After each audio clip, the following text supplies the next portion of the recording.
Rugby league legend Graham Lowe has called on the All Blacks to offer Reece Walsh a $5 million contract. This story via the Daily Telegraph. He's called on the All Blacks to make a monster $5 million bid to prize Reece Walsh away from the Brisbane Broncos, describing him as the best young player I've ever seen. Holy dooly, that's a big comment.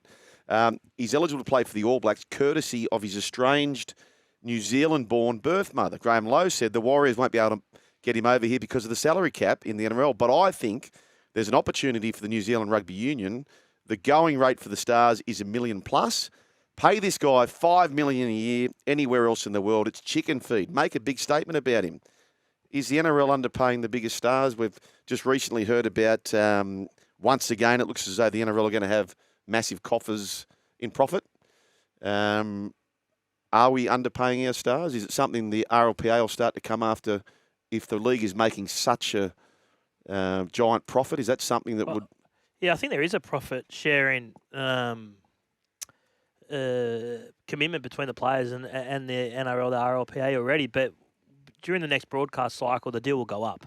Yes. So the players will cash in 2028 is when that new deal will come into place. So, look, $5 million is, you're not going to get $5 million playing in the NRL. I think $5 million seems excessive for any Australian or New Zealand footballer, right? To be able to fund it. And I get what Graham Lowe's trying to say, but we're probably having these same conversations around Kalen Ponga.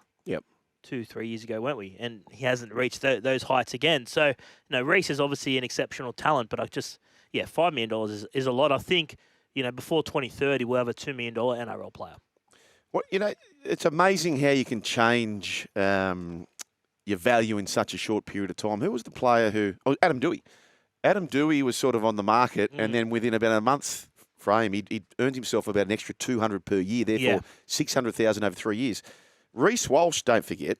So this is now Graham Lowe saying he's the best young player I've ever seen. Reece Walsh in the first half of the year had 0 Dally-in points. Yeah, it's crazy. Isn't it crazy how the tide can turn so quickly? Well, we speak around $2 million players, right?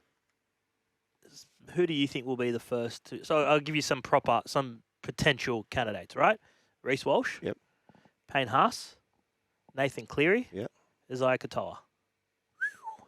All right. So I don't think we'll get to 2... Well, if you have another one, by all means, go. Yep. I don't think we'll get to 2 million before 2030, probably. But wouldn't it be... the highest paid players now is around 1.4, 1.5 mil.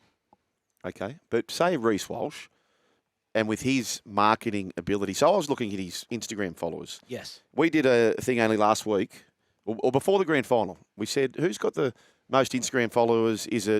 Was it him, Reece Walsh, Mary Fowler, and Sam Kerr. Sam Kerr. Sam Kerr was easily number one. Then I think you'll find it was Reece Walsh, who then had 590,000 followers. Then this is the week before the grand final. Nathan was about 565, and Mary was a number close to that as well.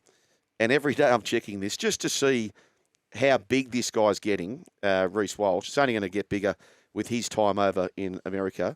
So it's now up to 636.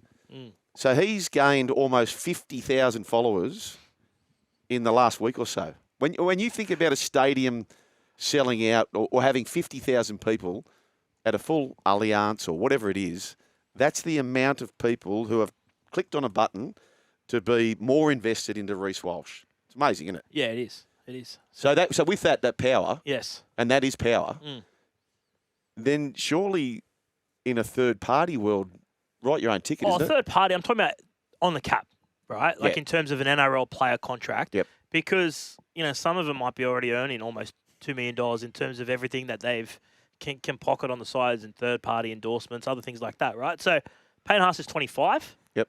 Nathan Cleary is 27. Katoa They're is off contract. 21. No, how old they are now. Oh, okay. Sorry. Right? And Reece Walsh is 23. So that's their ages. Yep. Okay. I don't think we'll see a $2 million player to 2030. Right. So I think Nathan is probably too far gone for it. And if he stays at Penrith, I don't think he'll earn the $2 million, right? So you're pushing me to Katoa, or you're going to Reece Walsh? 6 weeks or 6 months ago, I would have said Katoa. Yes. I would have said Katoa. But going back to Madge's comment, and this will be the test for Reece Walsh, right, is he's not coming off a large base of killing. He's coming off like 3 months of destruction, right? Yeah. Just destroying teams.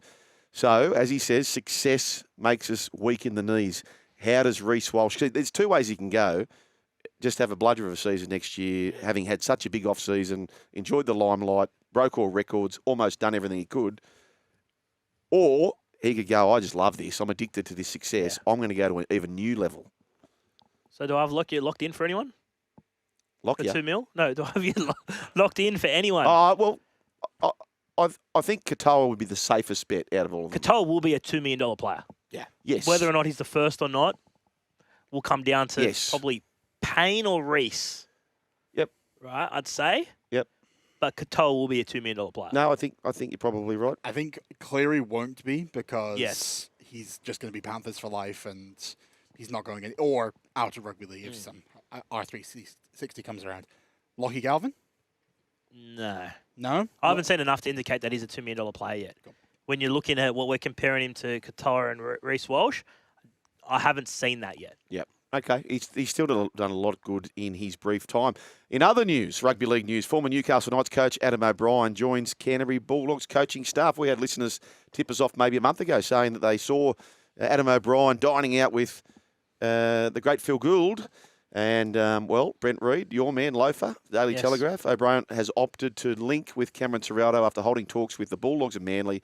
O'Brien has previously been an assistant coach at Melbourne and the Sydney Roosters. And in other news too, young Tate Barnes. Young Tate Barnes, who he'd probably be the youngest assistant coach now.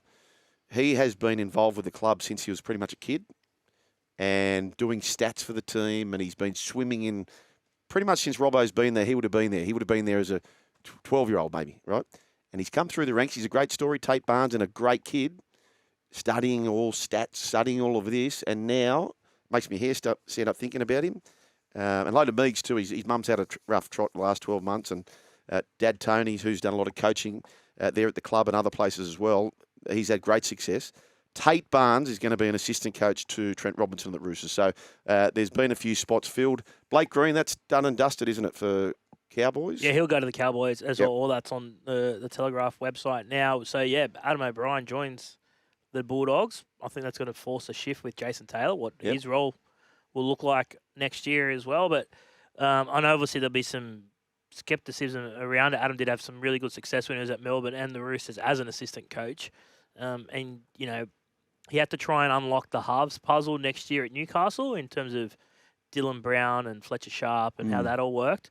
Well, he's got an equal challenge on his hands to get the best out of the halves at Canterbury. Absolutely, yeah. So we know who's... So Stephen Hales has left Manly. He's gone up to Newcastle with Holbrook. Yeah. Do we know who... No, not there for must Manly. be a spot still at Manly, Yeah, there is definitely one. They were looking at Adam. Yep. So Adam, as Reedy wrote about today, Adam had decided between Manly or Canterbury and has gone with Canterbury. So there is a spot there at the Sea Eagles with Stephen Hales going to Newcastle. So who's the candidates there?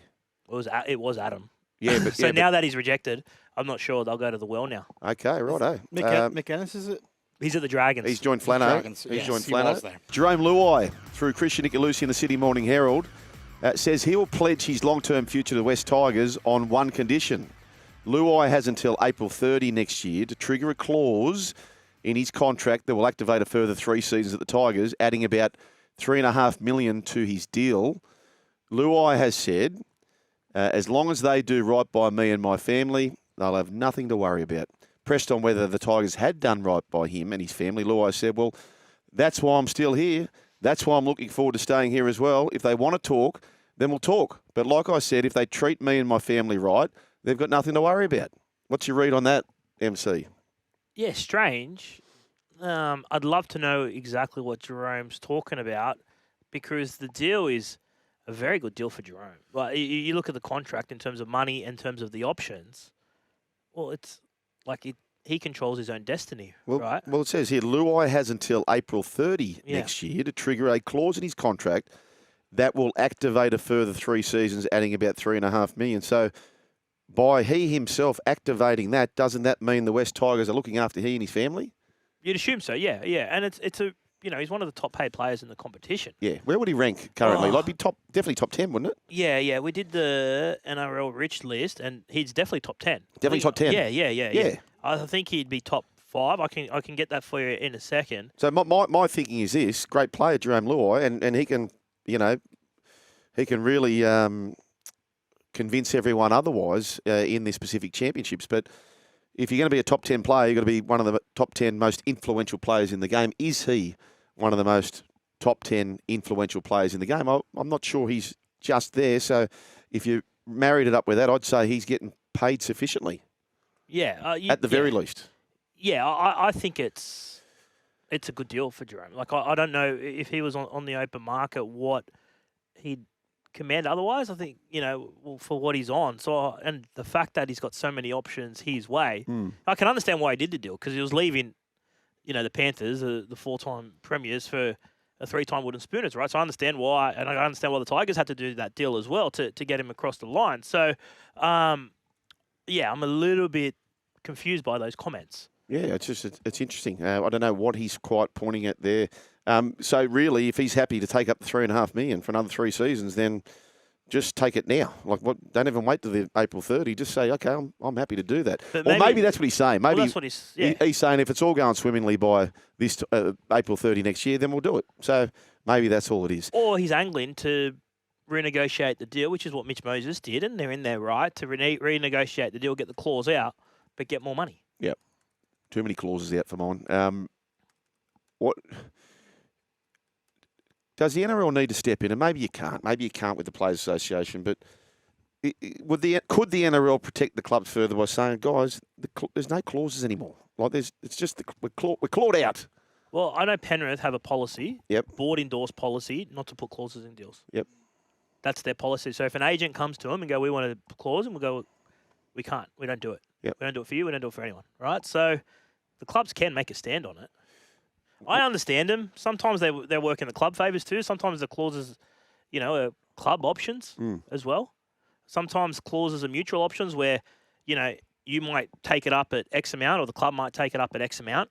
Some are triggers in terms of how many games players have played to reactivate. So I don't think you can have a blanket ban on them, but clubs just need to be smarter. Like Parramatta went through a phase where they had so many clauses for so many players. You can't do that because you can't plan for your cap. That's right.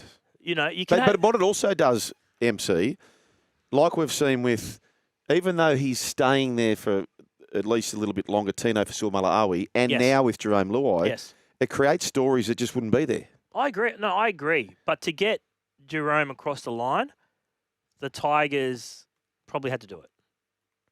Right. Otherwise, he might not have gone there. So I can understand if you're in a situation like the Tigers were. And like Tino, would you say that they're the same situation where... Well, not this... I don't know why when they renegotiated the contract, they put those clauses back in. Because he had the Justin Holbrook clause. Yeah. So then they did the deal and put clauses in again. Yeah. That's not learning. That's not learning. So I would... the first time I could understand, but the second time... I wouldn't have done that, right? So just on the NRL Rich list, so we do this every year. Yep. Where we look at the 100 top paid players in the game on Code Sports and on the Daily Telegraph. You can find that story on a search. So I've just had a quick look. Jarome Luai ranked 5th at $1.2 million. Yep.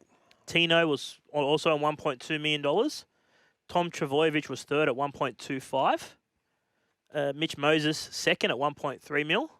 And equal with Nathan Cleary, 1.3. Okay. So he's in the top 5 paid players in the game. Yep. Jarome. So I'm like, Kalen Ponga's also on 1.2. Given that base, I can't see, if he's talking money, I can't see there being a market for more than that. No. Well, if the benchmark is where Cleary and Moses are, then some of those other names are too close to them for what you're playing. So if you think about, if we pay Nathan 1.3 versus, say, Jarome 1.1, the difference is really a Jarome plus a 200K player. Yes. Are those two players combined worth more than a Cleary? And it'd be hard to justify. It would be hard to justify, but for what the Tigers needed to do, I get it. Yeah, okay. I completely get it. Yep. So maybe this isn't about money. No, that's So, that's the thing we don't know. Like that, it's very open ended, and his comments. If it's just based on money, it's strange because he's got all the power. Okay, well, while we're here, Michael comes up with a good point. What's the latest on Pezet? Can you give us a percentage of the club's chances of signing him? Well, Bray's sunning himself in Bali at the moment, so I'm not sure which is open on his Instagram. Oh, he'll have his shirt off. Oh, He should. Hello. Chocolate milk everywhere. Hello. So it hasn't really moved this week. Yeah. I can't give you percentages, but I can tell the clubs that are looking at him. So, Turish, you have a think about those clubs. You're getting married a year today. Yes. Do you and Laura have any clauses in your contracts? Like in 3 years' time, it's called a prenup. I get to renegotiate. Yeah, well, they go down about as good as the bloody clauses do, just quietly. So where would you say is most likely in 2 years' time? Yeah, you jump back to me. Yes. Okay. In 2 years' time, where is he most likely to go? I don't know. I really don't know. It's Para? Para? Who are the favourites? I don't know. Well, there's the teams that are in for him: Para, North Queensland, Canberra, and Melbourne. Melbourne are the favourites. Yeah, okay. If I had to say, Melbourne are the favourites. Okay. Melbourne would be the favourites. All righty. David Riccio, the doctor through the Daily Telegraph. The Sydney Roosters are poised to sign. We revealed this yesterday, and this is fantastic. Cody Ramsey luring the fullback away from St George Illawarra on the promise of a 2-year deal. Comeback story of the year. There's no doubt about that. This guy, we had him on the program. You can search it up on the podcast. Very, very impressive young guy. An inspiration, that is for sure. He had a 896-day hiatus as a result of an ulcerative colitis diagnosis. So there you go. MC, what sort of role could we expect Cody Ramsey? He didn't play first grade at the Dragons, but just getting back to... And he led his New South Wales Cup team to a grand final, meeting a very hot Warriors side. But, what do you expect his role there at the Roosters? Just opportunity, right? An opportunity to play potentially in the NRL to be James Tedesco's understudy, I guess. Whether or not he makes it to the NRL, I feel like it's irrelevant in a way given what he's already overcome. Like, it'd be great to see him play in the NRL, but his resilience, his dedication, his ability to, I guess, tell his story to some of the younger players, I think will have an impact on the club. And, let's hope that he does play first grade, because if he does play first grade, it will be the story of 2026. Okay, yep, I don't doubt that.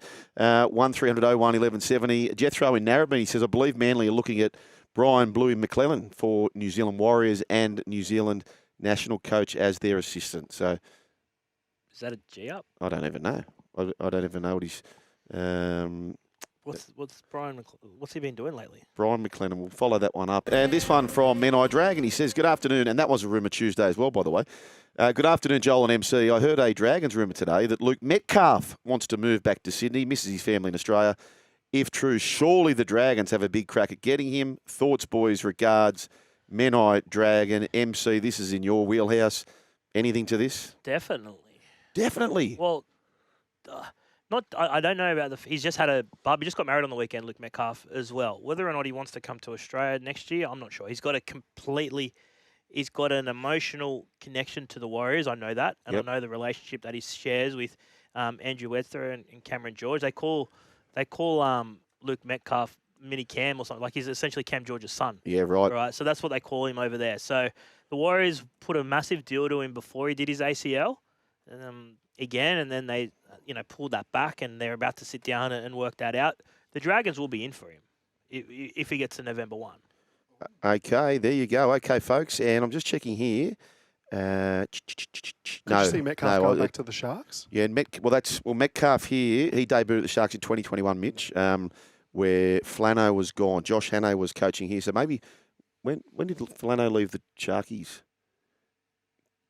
Even though he didn't debut under him, maybe he had spent time with him. Anyway, we'll find out. Yeah, he definitely definitely, yeah. It was he's basically the same age as Kyle. Okay, there you go. I think he's a year old. He's either a year older or a year younger than Kyle. It's back. Teamless Tuesday.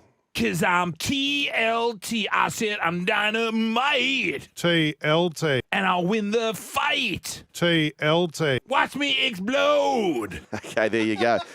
New Zealand taking on Samoa, and MC, the Pacific Champs concept has been so good for the game. I'm going to read you the Kiwi side in full, and there's some great matchups here and some great storylines as well. Charles Nickel-Klukstad, he's your fullback. Jermaine Asako on the wing with Ronaldo Mulatalo. Matty Timoko and Casey McLean in the centres, so 2 young guns there. Dylan Brown, 5'8", Kieran 4 and halfback. Then we roll on to the front row, the forward pack. James Fisher-Harris, the captain. Jerry Marshall-King at dummy half. Moses Leota is the other. So the Panthers bookends combine once again, Leota and Fisher-Harris. The back rowers, interesting. Britton Nickera couldn't get a start in his Shark side. He gets to start for his country, for New Zealand. Isaiah Papali'i will start alongside him in the back row. Joe Tarpany is the lock. Many people put him forward as the best front rower in the game. Phoenix Crossland's there, Nafahu White, Aaron Clark, who made the Dally M Team of the Year, and Nelson Asofa Solomona. That is a brilliant side. But you are right, MC. This Samoan side, Xavier Willison, by the way. So he's the one who misses out, who was so good for the Broncos in the grand final. Scott Sorensen misses out. Keanu Kinney misses out. Sebastian Chris hasn't been selected in front of his teammate Timoko. That's probably because Casey McLean plays on the left-hand side, and Timoko's more of a natural right-sided player. So I imagine that's why they've landed there for Stacey Jones. Toa Samoa, take us through this hot team as well, MC. Yeah, Kiwi strong side, but the Samoan side as well is really red hot as well. Roger Tuivasa-Sheck at fullbacks up against Chance Nickel Klookslad, the Warriors teammates, and obviously lots of debate around who should wear the number 1 for the Warriors. They've been persistent with Roger on the wing this year. Murray Tuolangi, Brighton To'o, the wingers. Isaac Tungo, Dean Mariner, the centres. Blaze Talangi and Jarome Luai. Captain in the halves is Jarome Luai. Josh Papali'i and Payne Haas up front. Yeah. First time those two would have played with each other. Yes. I'd say. Yeah, for sure. Unless they jagged the test match for the Kangaroos. I'm not sure. Jazz Tavanga at hooker. Jeremiah Nene in the back row, along with Jaden Sua and Junior Paulo at lock. Good team. Very, very good team. Chanel Harris-Tavita, Simi Sasangi, Terrell May, Francis Molo, the bench. Who was that, Francis? Molo. Pretty good side. Who's missed out here? So Arda Mariota, he's missed out. Yes. Baniello from the Roosters, Clayton Falalo, and Locken King Tongia. Probably more depth with the Kiwis, Definitely. right? If you look at the extended squad for the Kiwis, Willison, Kinney, Sorensen, Chris, well, they definitely have more depth than the Samoan squad. But that Samoan team, that's red hot. Red hot. Could this game, MC, influence... If Roger comes out and has a blinder at fullback, it can't shake him, can it? Andrew Webster's been pretty steadfast in not playing Roger at fullback. Yep. Okay. Which is a surprise to me, particularly when Chance went down. And I thought getting Roger with his hands on the ball more would be huge. But, yeah, that's a really good side. Terrell May off the bench. For the Samoan side. What did you say last time they met? It was 50-0? Won't be 50-0. That's why I thought, when Sammy Phillips was talking about 13+, I think it's going to be close. Well, mate, you've got the 2 number 14s where Crossland and Harris-Tavita, just both tough halves, could play at hooker if you need them.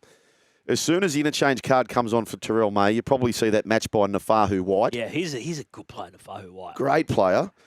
You've got Aaron Clark and Simi Sasangi who can patch up wherever you need them. And then you've got Big Nelson, who's got a big point to prove, and Frankie Molo. So this is going to be a cracking test match. I'm looking forward to that. Casey McLean, young gun, Dean Mariner, opposing number 4s. Ronaldo Mulatalo, one of the great game's characters. Equally, Brian To'o, one of the great game's characters. So they'll be there. You've got Dylan Brown against his former prodigy, Blaze Talangi. So many storylines here, boys. When you look at the extended bench of Samoa as well, I know we said it's not as strong, but the fact that it's up-and-coming young first graders, Ben Aiolo, Ata Mariota, Clayton Falalo, Lycan King Tongia, it's not just, they've got a great team now. No. They've got also the future coming through as well. Going to be a cracker. That's at Go Media Stadium, 4:05 p.m. on Sunday. That's local time here, isn't it? 4:05 p.m. Daylight savings time here in Australia, but the game at Go Media Stadium. So that'll make for about a 6 p.m. start there. Yeah. I think have they followed daylight savings as well? It was always 2 hours. Not sure if the Kiwis... It's 6:09 in Auckland right now. Okay. All right. There you go. So they have followed suit there. 1300 01 1170. Matt says, I'm far from a full package, but I agree with the full package. I don't think New Zealand are a lay-down misère. I think Samoa are great value at a big upset. Matt, I've got to say, I'm less confident than what I was at first. But I wouldn't even consider it a huge upset. When you look at the side, I think it's an evenly matched side. I like New Zealand's bench and probably their spine a little bit better. Yep. But it's it was a Samoa win. I'm not sitting there going, oh, that was one of the great boil-overs. Yep. This is a good team. Yes, that's true. Brisbane Eel says, asking for a friend, Sugar, but is the full package like verified blue tick or an urban myth that Dr. Riccio can confirm? Brisbane Eel, are you a verified blue ticker? You just Michael Caryannis? Yes. What are we talking about? Like on social? Social media. No, I don't have a blue tick. I'm not a blue ticker either. I'm a non-blue ticker. 1300-01-1170 is the way to have your say. Let's go to the Fiji versus Cook Islands clash. And let's just cast our eye. Jarome Buller, the Fijian fullback, Sunya Turuva, Semi Valame, Mick Jennings in the centres, Jethro Rinakama, Kurt Donahue at 5'8", Brandon Wakeham at halfback, Tui Kamakamitha, Penioni Tagatumwa, he's the hooker, Michael Waka, he's there, other first graders that you'd know well back here, folks. That's about all she wrote there for the Fijian side. Eason Masters, remember him, MC? Yes, he's the fullback for the Cook Islands, and the captain, Kaeliro. Yes. He's had a great season for the Sharks there. And you look at the rest of that side, Brad Takarangi at 5'8", and then Makasini Makatoa, Tepai Marara, Brendan Piakura in the back row. Yeah. So, he's world-class player. So, Fiji should win, though. They should win. They should win, yep. Cook Islands, Valentine Holmes is going to join Carmichael Hunt in the coaching staff. There was Carmichael a suggestion Val was going to play for the Cook Islands instead of playing for the Kangaroos before he got injured. Okay. But the injury ruled him out. He's going to put his hand up to play for the Cook Islands. Well, isn't that great that he's done that? So I believe the article said that he is going to play from 2026. Oh, there you go. Okay. So he's this year. He's just because he's still injured. He's just going to be in the coaching staff. If they qualify for the World Cup, I think that might be if they qualify for the World Cup, he's going to go and join the play for them. It's a big one because he would have played for Australia this year if he was fit. Yes. Or been in the squad at least because they were looking for that centre winger particularly, of course, right? Yeah. And he fits the mould after Origin. He had a really good stint there for the Dragons, so he would have been playing for the Kangaroos. So to give up playing for the Kangaroos to play for a genuine minnow, yep, right, is a big call from Val. No, well done. That's great for the game. And as I said, this Pacific Championships, I believe, has been just stellar cadente, folks. What does the Tonga team look like? They miss out this first week, don't they, MC? Yes. So we'll see that next week. Yep. This time next week, we'll see that. Next week. One from 223. Do you boys know why Kickout isn't playing for Fiji? Well, he had to have surgery. So he played the last bit of the season, with that facial injury. It was actually a fractured eye socket. So, he was saying that he didn't want scans because he actually knew what was wrong with it already. He injured it in round 27 and played through the final series with it. So that's about a month on the sidelines to repair that fractured eye socket. Wow, okay. So whether or not he plays at the back end, I'm not sure if he's ruled out of the tournament completely. I'd say it'd be long odds to feature. Okay, that's very interesting to know that. By the way, there's a text here asking where they can watch the Pacific Championships games, and I believe that Channel 9 Now, Fox and KO have all got you covered, folks, so there's no reason to miss any of that. You just take your choice as to how you want to watch it in the Pac Champs. It's going to be a fascinating series, and of course we've got the Ashes coming up as well. Some news around that, tourist. Was Marata Niokore injured towards the end of the year? Because I can't, because he committed to play for the Cook Islands as well. Yes. And I can't see his name in the squad. He was definitely battered at the end of the season. So they've also not named an 18th man. So could that potentially be? Did he get suspended? Why we've got no Marata Niokore? Okay, I don't know. Just yeah. Maybe they're going with the old what the Bulldogs do. It was in the squad, but not in the 17. Oh, he'd be in the 17. Well, he would be. He would That's be, why but I'm he's not. confused. But yeah. Let me find out. Okay. Anyway, AJ Brimson, boys, to make his Ashes debut, and this is according to Michael Caryannis in the Daily Telegraph. You can tell us your own story, MC. Well, it's news that we thought was coming because AJ Brimson in the mid-year reached out to the International Rugby League Federation to get his eligibility changed. Right. Obviously played 4 games for Queensland, which made him naturally eligible to represent Australia. And the interesting, there's a couple of layers to this. So in 2019, he played for Australia in that World Nines tournament. Yes. Right, which was classified as an international cap. So essentially means you couldn't switch tiers. Right, so if you played for Australia, you couldn't go play for New Zealand or England. Okay. Oh, okay, yes, gotcha. So that's where it's different, where Payne Haas, he can switch tiers. Josh Papali'i can switch tiers because well, they're tier 2. They're out of a different tier. Yes, but you couldn't play in that tournament. This was a ruling from the International Rugby League Federation that because he played for Australia in 2019 World Cup in a nines tournament, which was supposed to be a circuit after that, meant he couldn't go play for England. Well, that's changed now. So his submission's been approved, and they've deemed that as a one-off tournament, bit of a Mickey Mouse competition. It doesn't mean anything. Why that's interesting is because Kalen Ponga also played in that tournament for Australia, and when there was the conjecture over him potentially playing for the Kiwis last year or the year before, everyone was like, well, he can't play for the Kiwis because he played for Australia in this 2019 tournament. He's played for Australia in the 13-man game. No, he hasn't, no. Kalen Ponga hasn't? No, he hasn't, no. Wow. No. Would you expect that, Tourist?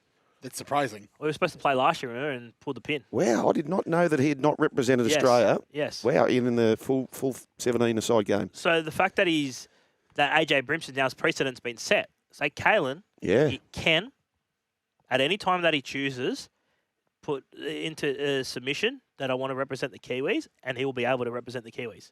So now, AJ Brimson, 2026 Queensland representative, No, gone. Ineligible.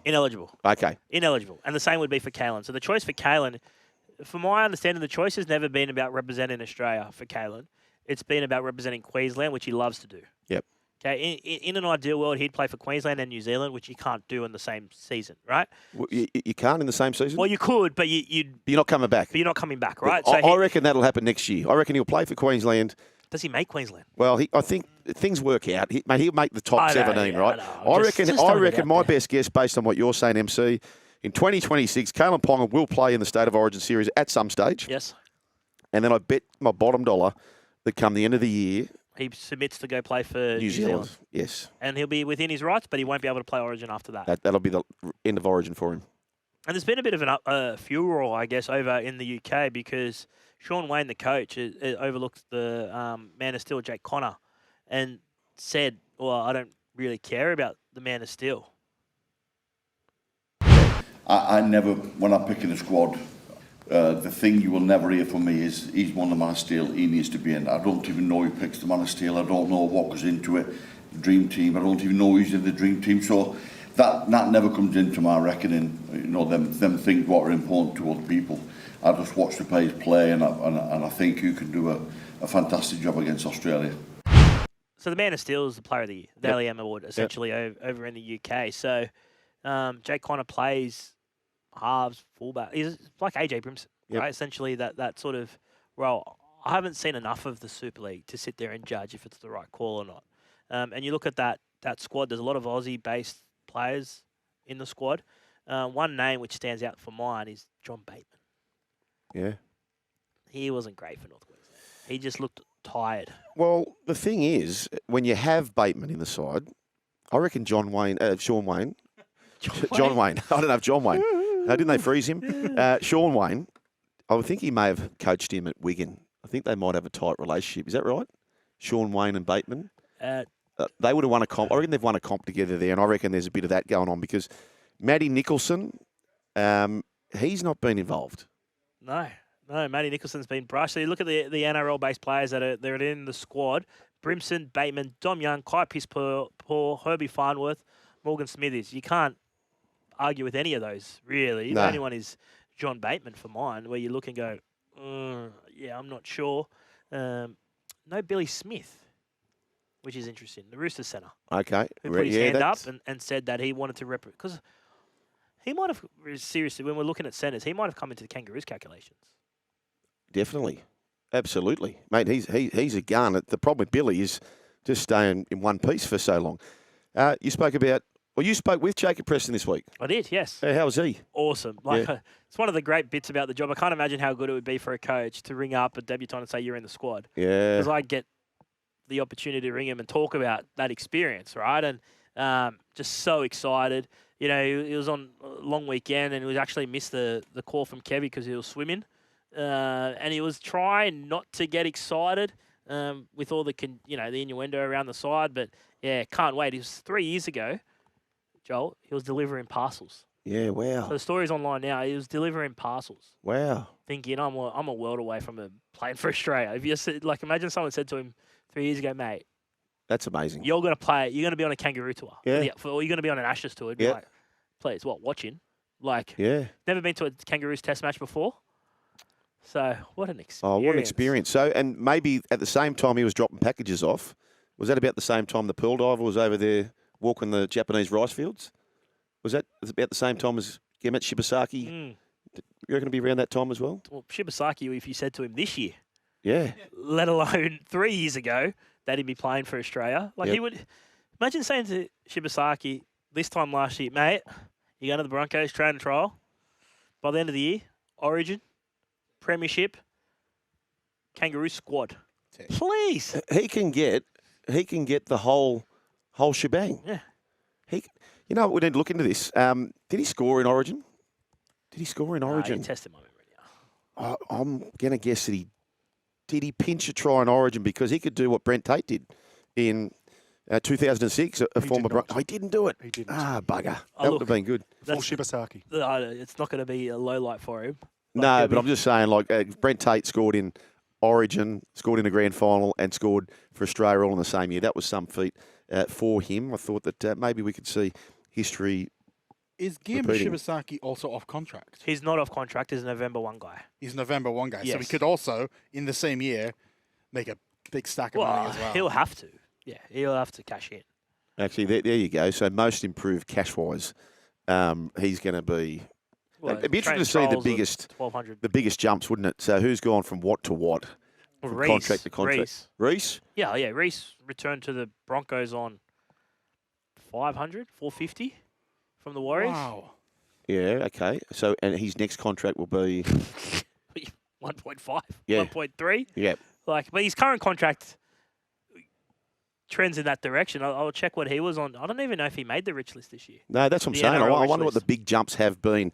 Anyway, folks, 1300 01 1170 is the way to have your say. Text 0457 736 736. And hi, boys, out of the Pacific Championship, which island would you like to visit most? A holiday in my pick would be Cook Islands would win. Thanks, says Ren. Take more. I don't know, Ren. I'd have to take your pick by the sounds of it. So just Reece Walsh this year, he earned $800,000. Yep. So 45, highest paid player in the competition. Last year, he wasn't on the list, and the cutoff was about 550.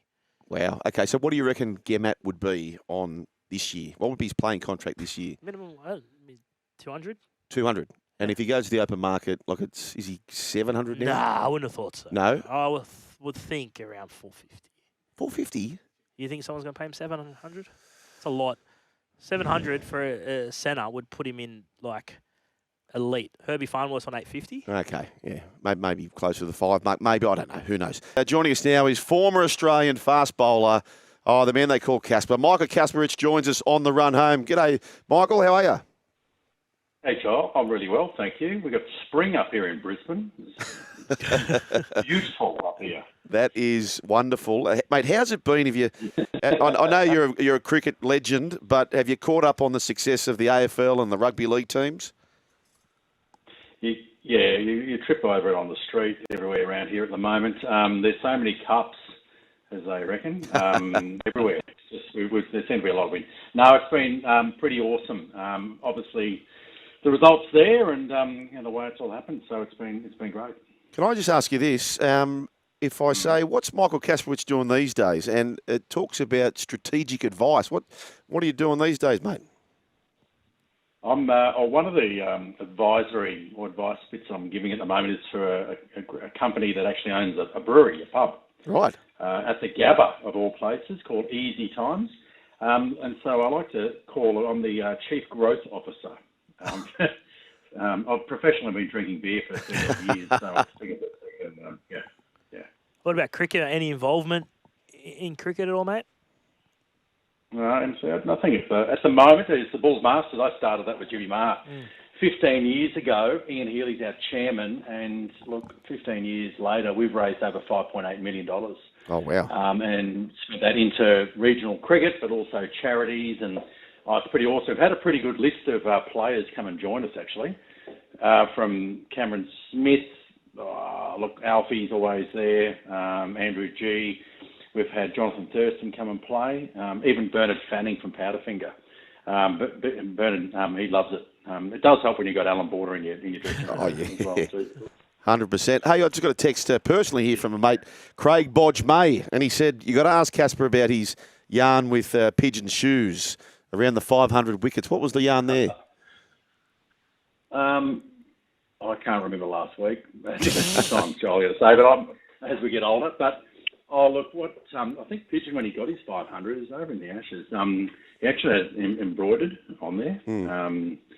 Yeah, that's about the only information I got. I know there's a story there, but I honestly can't remember. Well, apparently, you got you had the 500, and he had that. It was a huge milestone, and then as the wickets accumulated, you were changing the number on his boots or something like that. But yeah. What about throw forward? Sorry, Casper. What about throw forward to this Ashes series? Pat Cummins, obviously not bowling yet, just started to run in. From a fast bowler's perspective, obviously not knowing his full medical history, but do you give him a realistic chance of playing in the first test given that prep? Not really. Yeah. And I think he sort of said that. I think one of the things that he did say, I think in the media, reading some of that yesterday, was that he's running every second day at the moment, so he's just getting into it. And then he talks about in the nets, I can actually feel I get a month in the nets and I should be right. Look, from personal experience, you can't find form in the nets. Actually, it's in the game. But the trick with Pat Cummins is that he is awesome. He is so good. And you know how in rugby union, John Eales had a nickname, Nobody. Yeah. Nobody's perfect. Nobody's perfect. And I reckon that Pat Cummins is going to be the cricket version of that. He's a good-looking rooster as well, so he's got all the tools. So if anyone's going to be able to come back, it will be him. I'll tell you what, if our cricket equivalent, Nobody, being Paddy Cummins, is out, which we probably guess he's going to be, what a replacement to have Boland come in, Casper.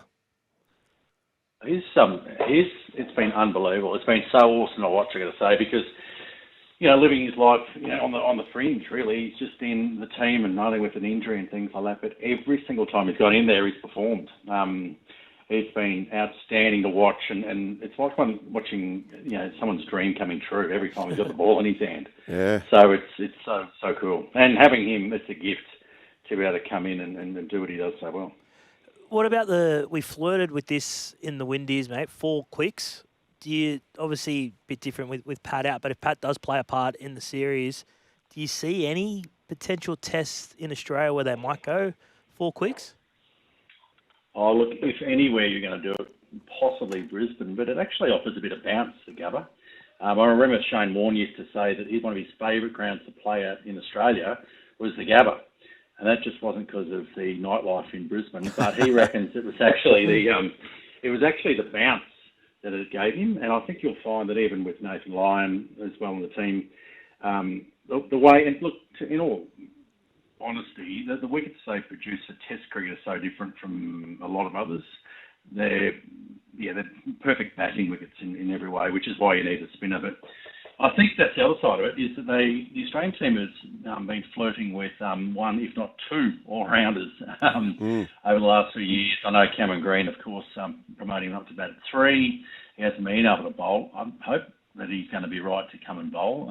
He's excellent in what he can do. And I think there's an injury to Bo Webster as well. Yeah. So maybe there's an opportunity for Mitch Marsh to step back in now that he's all that, embedding himself as captain of the shorter form of the game too. Right, top of the order, mate, you've got the new rock. Who do you want to at least bowl to when you take your mark up in terms of the current crop of potential Australian players? We're talking heyday, aren't we? Yeah. Not this weekend, mate. Good. Okay.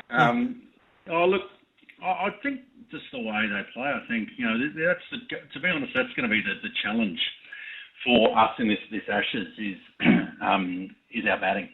I think everyone individually, it's great, but just firing. And I just think at the top of the order, Usman, he's got to find some form up there as well. But even with Constas, and if they settle with for him the way he plays, I think as a bowler, you feel like he's going to give you a chance, and certainly if he's trying to do ramp shots and all sorts of other bits and pieces like that. I think you'll find he'll settle it all down now. That was just more to get Rumour off his game last year. But this is the classic part, though, that to win a test match, you have to bowl the side out twice, right? So bowlers win test matches. Batsmen lose them by not scoring enough runs. So that's from a bowler point of view, of course. But I think that's where really that's the one area. Now I have no doubt that from Steve Smith through the middle and Travis Head and even Marnus Labuschagne with the runs he's scoring at the moment, in domestic cricket, is really putting himself up. But I don't really think that Marnus should open. I think keep him at 3 and that sort of gives a far better balance to it. Jake Weatherald, consideration for you, Casper?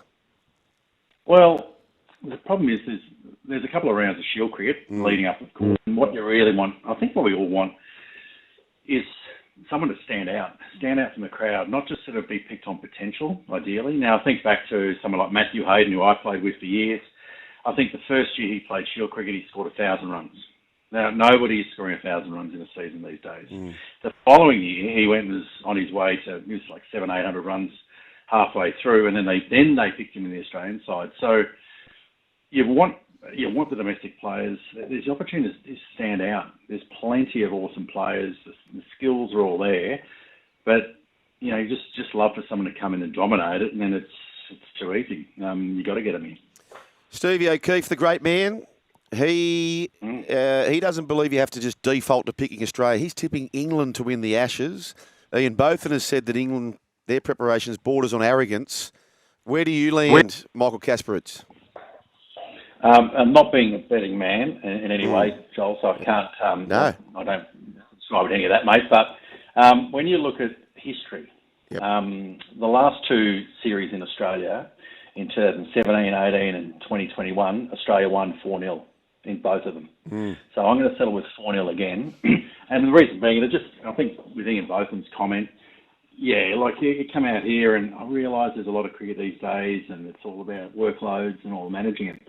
But back in I wouldn't say in our day, but it was a manager, you go to the country and you're playing white games. And it's not just about just trying to feel good with the bat. It's actually the conditions, the extra bounce they find in Australia, which always is the biggest trap for any touring team, especially England. And it just takes a little bit of time to just adapt and adjust your game and skills. And I think if they turn up and just decide to go straight from the training from the nets into the game, that's going to cost them badly. Uzi Khawaja. 4-0 Australia. Sounds good to me, mate. Hopefully that. We get a result in Sydney. Uzi Khawaja suggested that they should move Boxing Day, New Year's Test, potentially for the BBL. Any thoughts on that one? Is that because he's got to go to the Grand Prix? Oh. I mean, what event's on instead? No, I'm not sure. I'm just joking, of course. Look, I think this is the whole thing, isn't it? It's historic, it's history, and even like the Gabba being the first test, I know everyone up in Brisbane was absolutely shattered. Everyone from the bush that used to come down like a pilgrimage down, and it was, doing it for years, claiming for 50 years been doing it. The fact of the matter is, it's only been happening it was happening for 15, 20. So things do change, schedules, for all that, and of course now first test is at the Wacker. Get them over there, but we used to do it beautifully. You know what used to happen is that England would come to Australia, and we'd generally send them over to Perth for the warm-up games on conditions over there. They'd play. They used to do a game out. Where was it? Not Bunbury, but somewhere they'd do some charity type day and a nice simple thing, and then we'd fly them all the way back over to the Gabba for the first test, and then just throw them around the country, make life a little bit difficult, not too difficult, seeing Australia, of course. But I think that's where Oh, he just dropped out. I had a big question from Dizzy from Brisbane to hit him with. If we could just try and get him back to wrap it up. But there's a question here from Dizzy from Brisbane. I just want to ask him about this because you often see sporting legends, their children do very well in other sports that they didn't necessarily make a household name for himself. So we'll get to that question just so he can put a bow through it, as Brian likes to say. Righto, he's back, the great man, Michael Kasprowicz. We'll let you go, mate, but before we do so, I like this text. Dizzy from Brisbane. I'm not sure if you know Dizzy from Brisbane, but he says, you laugh, you must do you? No, well, there's only one Dizzy I know, but yes. Okay, all right. Well, Dizzy from Brisbane says, afternoon, lads.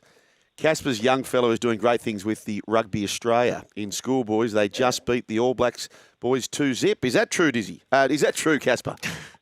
Well, I'm not sure it was Jason Gillespie. He's not a massive rugby fan, but yeah, my son Ed finished school last year and got a 2-year contract with the New South Wales Waratahs to move to New South Wales.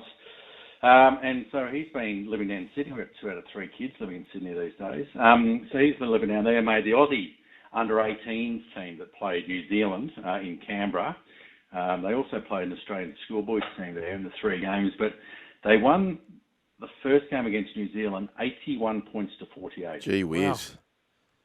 So I'm not saying it resembled Oztag, but it was the skills are phenomenal, actually, watching these guys. And, both in the forwards, it was physical, it was sensational to watch, and, a great thing for rugby league, for rugby league too, but rugby union.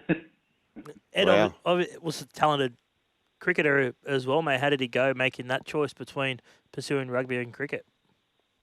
I was sort of made for him. At the end of year 12, his back was, it wasn't a stress fracture, but he had to wear a brace over it during our summer at the beach and all the rest of it and take it off to swim. But and then the offer came, so he jumped on it. But anyway, the classic thing is I used to classic. He was a fast bowler. He is 6'8" as well, which helps. And he used to, at junior carnivals and stuff, you get parents come up and say, it must be awesome, with you. I can see where you get, your bowling from your dad. And I used to chirp in and say, the best part though, is he gets all his aggression right from his mother. Oh, okay. And so he has all the tools. So but for rugby's taking him down this path now. But maybe I don't know. Maybe one day he might come back outside pathways. Well, and play cricket after that, a bit like a former certain Olympian in the pool might have done his own training and come back and won a gold medal. Okay, excellent stuff. Excellent stuff, mate. Thank you very much for jumping back on the line. It was good to talk about young Ed Casper. We'll keep an eye on him in the rugby cohort for now, and then we'll see where that ends up. He might be R360. R360, baby. R360. Get the cash. R360. You want to give us an exclusive? Ed Kasprowicz off to R360. They're able to get the double. They can have me as well. I'm happy to Mate, fantastic to have your company today. 4-0. We hope that's the case. Your tip, and we might even try and catch up a little bit later on in the summer as well. Good on you, Michael. Thanks, Joel. MC. What, you're still here? Well, you can see more on the Joel and Fletch socials and catch us live on SEN Radio, you beautiful humans.